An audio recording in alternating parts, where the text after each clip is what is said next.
ده اللي بيحصل لك بالظبط طول اليوم. تعالى بقى اقولك عن اسرار يابانية للسيطرة على التوتر والتفكير الزايد. حاجة اسمها شيرينين يوكو او حمام الغابة. اليابانيين بيؤمنوا ان قاعدة وسط الطبيعة بتشيل هموم كتير. الفكرة بسيطة، تنزل تتمشى وسط خضرة او حتى تقعد في جنينة هادية وتسيب موبايلك وتلاحظ ريحة الهواء وصوت العصافير وملمس الشجر. ده بيخلي المخ يهدى ويقلل التوتر بطريقة طبيعية جدا. تاني حاجة اسمها كايسن، وهي الإصلاح التدريجي.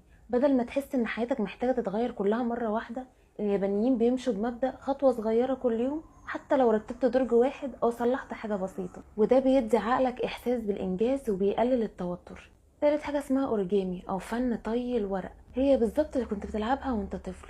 لما تبدأ تركز في طي ورقة خطوة بخطوة، دماغك بينشغل بالتفاصيل الصغيرة، وده بيوقف عجلة التفكير الزايد اللي بتلف طول الوقت، كأنها مديتيشن عملي. رابع حاجة هانامي أو التأمل في الجمال. عندهم عادة في الربيع يتفرجوا على زهور الكرز وهي بتتفتح.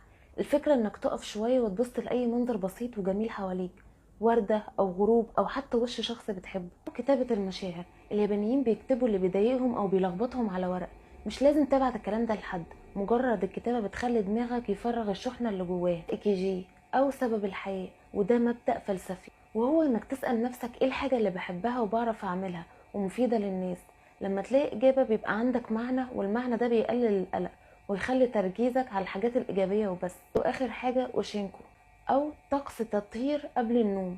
عادة بسيطة قبل النوم، زي مثلا تغسل وشك او ايدك بمية دافية. بالنسبة لليابانيين ده مش بس نظافة، ده طقس رمزي، كأنك بتغسل الهموم اليوم وتدخل السرير خفيف وهادي. يعني اليابانيين بيشوفوا الراحة النفسية مش في الحلول الكبيرة، لكن في عادات صغيرة متكررة. كل تقنية فيهم عبارة عن زر هدوء تقدر تضغط عليه في أي وقت.